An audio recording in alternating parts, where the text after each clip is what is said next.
Hello everyone, এখন সময় ভোর 4টে আর তোমরা দেখতেই পাচ্ছ বাইরে কিন্তু এখনও অন্ধকার আর বৃষ্টি কিন্তু হয়েই যাচ্ছে। তো যাই হোক, মন খারাপ নিয়ে রেডি হয়ে পাপানকে তুলে সবাই মিলে বেরিয়ে পড়লাম দীঘা যাওয়ার উদ্দেশ্যে। তো যখন আমরা বেরিয়েছিলাম তখন বাজে সকাল 4:30, তখন কিন্তু একটু একটু আলো ফুটেছে বাইরে।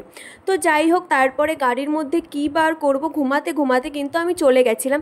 আর ওদেরকে বলেছিলাম যে দক্ষিণেশ্বর আসলে আমাকে কিন্তু অবশ্যই ডেকে দিতে, কারণ আমি দক্ষিণেশ্বরের মন্দিরটা দেখব।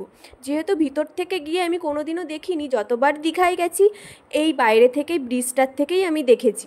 তো যাই হোক, আমি মায়ের কাঁধে মাথা দিয়েই ঘুমিয়ে ঘুমিয়ে চলে গেছি 5 ঘন্টার রাস্তা। পাপানও কিন্তু পুরো ঘুমিয়ে ঘুমিয়ে গেছে মায়ের কোলে।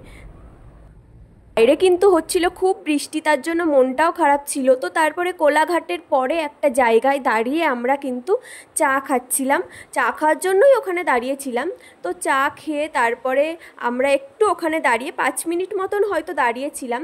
তো দাঁড়িয়ে তারপরে কিন্তু বেরিয়ে গেছিলাম। আর দেখতেই পাচ্ছ দীঘা প্রায় আমরা চলেই এসেছি, দীঘার গেট এটা। আর তারপরে কিন্তু হোটেলে পৌঁছিয়ে রুমে গিয়ে ফ্রেশ হয়ে সকালের জন্য খাবার অর্ডার করলাম, লুচি আর ঘুগনি।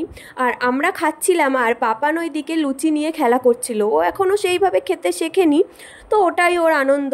তো যাই হোক, আমরা খেয়ে ওকে খাইয়ে তারপরে রেডি হয়ে কিন্তু বিচে চলে গেছিলাম। ভেবেছিলাম যে সমুদ্রে নামবো, তো সেই হিসাবেই রেডি হয়ে গেছিলাম, কিন্তু যাই হোক নামতে পারিনি।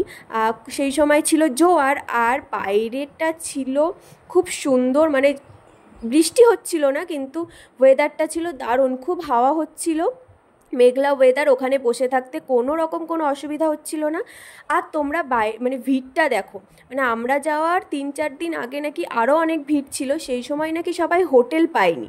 পরে আমরা ওখানে কিছুটা সময় থেকে তারপরে কিন্তু হোটেলে ফিরে এসেছিলাম। তো ভিডিওটা তোমাদের কেমন লাগলো অবশ্যই জানিও, আর ভালো লাগলে কিন্তু লাইক কমেন্ট শেয়ার করতে ভুলো না। তো তারপরে আমরা কিছুটা সময়